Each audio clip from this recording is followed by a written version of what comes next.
আজকে দেখবেন যে এই প্যান্টগুলা বাজার থেকে খরিদ করা হয়, এই প্যান্টগুলা এমন লম্বা হয় যে পায়ের যে ঘন্টা আছে এই ঘন্টা চুই চুই পায়ের পাতা পর্যন্ত যায় কি যায় না? পায়ের পাতা পর্যন্ত চলে যায়। এই যে প্যান্ট বানাইছে সাইজ দিয়ে, প্যান্টে কাপড় যে কম ব্যবহার করছে এমন না, কাপড় ঠিকই ব্যবহার করছে, কিন্তু উপরে মাল বেশি না দিয়ে নিচের দিকে দিয়ে দিছে, যার কারণে এই সাইজ অনুযায়ী সে প্যান্ট আনে, প্যান্ট আনার পরে সে প্যান্ট পরে, কিন্তু এই প্যান্টটা নিচে নামতে নামতে এমন হয় যে তার এই যে পাশা পর্যন্ত চলে যায়, তার যে সতর যে খোলা হয়ে যায়, উন্মুক্ত হয়ে যায়, নাভি থেকে 4 আঙ্গুল নিচে প্যান্ট নেমে যায়। এটা অটো, কারণ এই দিকে কোমরের দিকে কাপড় কম দিছে, নিচের দিকে বাড়ায় দিছে। সম্মানিত হাজিরিন, এই সমস্ত পোশাক, শর্ট প্যান্ট, শর্ট গেঞ্জি, যেইগুলা পরলে নাভির নিচের অংশ প্রকাশ পায়, যেই প্যান্ট পরলে যুবকের যে পিছনের পাশা সেই পাশা পর্যন্ত প্রকাশ পায়, এইরকম পোশাক যদি পরিধান করে যদি যুবক নামাজ পড়ে, ফুকাহায়ে কেরাম বলেন যদি সতরের এই পরিমাণ যদি খোলা হয়, যে নেক পরিমাণ চিকন এবং 4 আঙ্গুল পরিমাণ লম্বা, এইটুকু অংশ যদি নামাজের মধ্যে প্রকাশ পায়, তাহলে নামাজ বাতিল হয়ে যায়, ফাসিদ হয়ে যায়, নষ্ট হয়ে যায়। এখন যেই যুবক শর্ট টি শার্ট পরলো, শর্ট প্যান্ট পরলো, প্যান্ট পরার পরে নামাজের মধ্যে যখন দাঁড়ায়, দাঁড়ানো অবস্থায় স্বাভাবিক থাকে, দেখা গেছে যে টি শার্টের মাথা এবং প্যান্টের মাথা সমান বরাবর থাকে। যখন রুকুর মধ্যে যায় তখন যুবকের এই যে টি শার্ট শর্ট হওয়ার কারণে পিঠের অংশ বাহির হয় কি হয় না? বাহির হয়। এমনকি এই যে শর্ট প্যান্ট পরার কারণে তার এই যে পিছনের পাটা পর্যন্ত প্রকাশ পায়, এই যে হইল, নামাজ তো ফাসিদ হয়ে গেছে। শুধু যে ফাসিদ হয় তার নামাজ ফাসিদ হয় এমন না, বরং তার কারণে কোনো আল্লাহ ওয়ারা যদি তার পিছনে নামাজ আদায় করে, তাহলে ওই লোকটা তার পিছনে নামাজ পড়ার কারণে তার ওই সতরের দিকে নজর অটোমেটিকলি যাবে। যদি তার নজর পড়ে যায় তাহলে সে নিজেও গুনাহগার হইল, পিছনে যে আল্লাহ ওয়ালা ব্যক্তি নামাজ পড়তেছে তাকেও সে গুনাহগার বানায়। হাদিসে পাকের মধ্যে আল্লাহ রাসূল সাল্লাল্লাহু আলাইহি ওয়াসাল্লাম বলেন,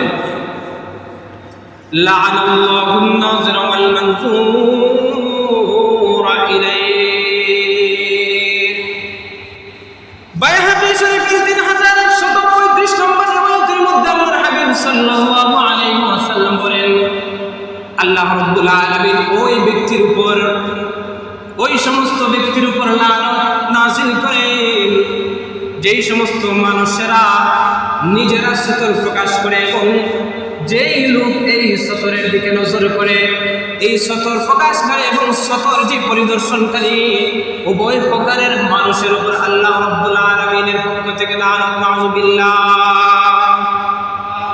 এই জন্য যুবক, আপনি যে প্যান্ট পরে, যে টি শার্ট পরে নামাজের মধ্যে দাঁড়াইলেন, এত শর্ট প্যান্ট, এত শর্ট টি শার্ট পরে নামাজের মধ্যে দাঁড়ানোর কারণে আপনি যখন রুকুর মধ্যে গেলেন, আপনি যখন সিজদার মধ্যে গেলেন, তখন কিন্তু আপনার সতর প্রকাশ পায়। এই সতর প্রকাশ করার কারণে আপনার উপরে আল্লাহর পক্ষ থেকে লানত নাযিল হইতেছে। পাশাপাশি আপনার পাশে আরেকজন মানুষ, সে যদি আল্লাহ ওয়ালা হয়, দাঁড়ায় নামাজ আদায় করার কারণে পিছন থেকে আপনার ওই সতর দেখার কারণে, প্রকাশ পাওয়ার কারণে, ওই লোকটা দেখার কারণেও কিন্তু তার উপর আল্লাহ তাআলা লানত আরোপিত হইতেছে। এজন্য খবরদার, নামাজের ক্ষেত্রে আমরা এমন পোশাক পরিধান করব, যেই প্যান্ট পরলে আমার প্যান্টটার রুকুর সময় যেন আমার পাশে প্রকাশ না পায়, এমন টি শার্ট পরবো যেটার যেন অন্তত কিছুটা লম্বা হয়, যেই লম্বা হওয়ার কারণে রুকু সিজদার সময় যেন আমার সতর প্রকাশ না পায়। এইরকম টি শার্ট পরে, এইরকম প্যান্ট পরে আপনি আমি নামাজ পড়বো।